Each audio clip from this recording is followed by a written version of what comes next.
पंचायती राज संस्थाओं में उपचुनावों को लेकर शेड्यूल जारी किया जा चुका है। इसी पर बातचीत करने के लिए हमारे साथ मौजूद हैं राज्य चुनाव आयुक्त धनपत सिंह।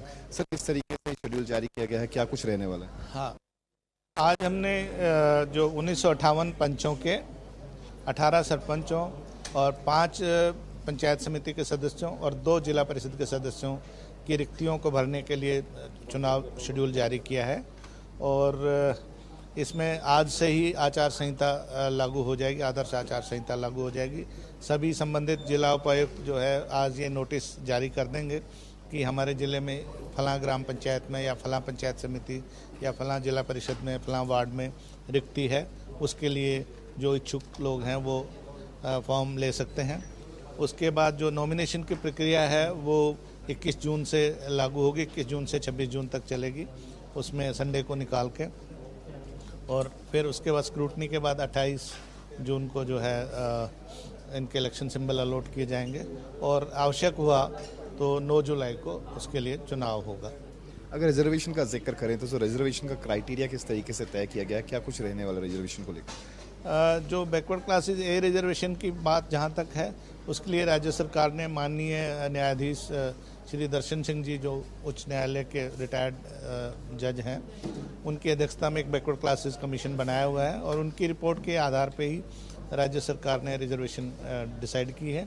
जहाँ तक जो अनुसूचित जाति यानी शेड्यूल कास्ट की रिजर्वेशन का है वो कॉन्स्टिट्यूशनल प्रावधान है, उसका संवैधानिक है। वो राज्य की जो जनसंख्या में जो उनका अनुपात है 20% वही रहता है। इसके अलावा अगर सर वोट्स का जिक्र करें, किस तरीके से वोट डाले जाएंगे, बैलेट पेपर्स पर, ईवीएम पर, किस तरीके की क्या प्रक्रिया रहने वाली है? जो पंचों के चुनाव हैं वो चूँकि काफ़ी संख्या ज़्यादा होती है, वो बैलेट पेपर के थ्रू होंगे, बैलेट बॉक्सेस में। और जो सरपंच 18 सरपंचों के हैं, 5 पंचायत समितियों के सदस्यों के हैं और 2 जिला परिषद सदस्यों के हैं, वो ईवीएम के माध्यम से करवाए जाएंगे।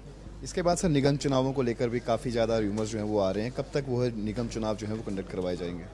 निगम चुनाव में भी देरी जो का मुख्य कारण एक तो यही बैकवर्ड क्लासेस ए की रिजर्वेशन को लेके सरकार रुकी हुई थी।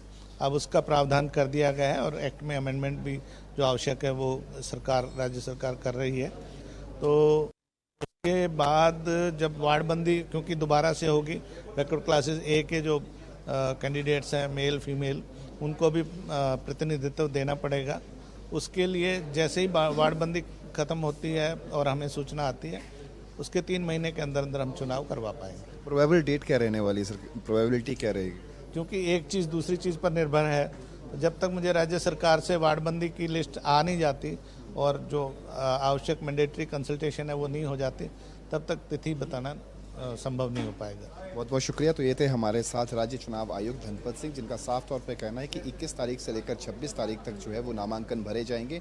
27 तारीख को जो है वो स्क्रूटनी की जाएगी और 28 तारीख को बाकायदा सिंबल्स जो हैं वो अलॉट किए जाएंगे और उसके बाद 9 जुलाई को जो है वो प्रदेश के अंदर पंचायती राज संस्थाओं के उपचुनाव कंडक्ट करवाए जाएंगे और उसी दिन शाम को जब चुनाव वोट्स जो है वो डाल दिए जाएंगे, उसके बाद तुरंत बाद जो है वो रिजल्ट्स भी डिक्लेयर कर दिए जाएंगे। चंडीगढ़ से कैमरा पर्सन रिंकू मेहरा के साथ रवि चंदेल, सूर्य समाचार।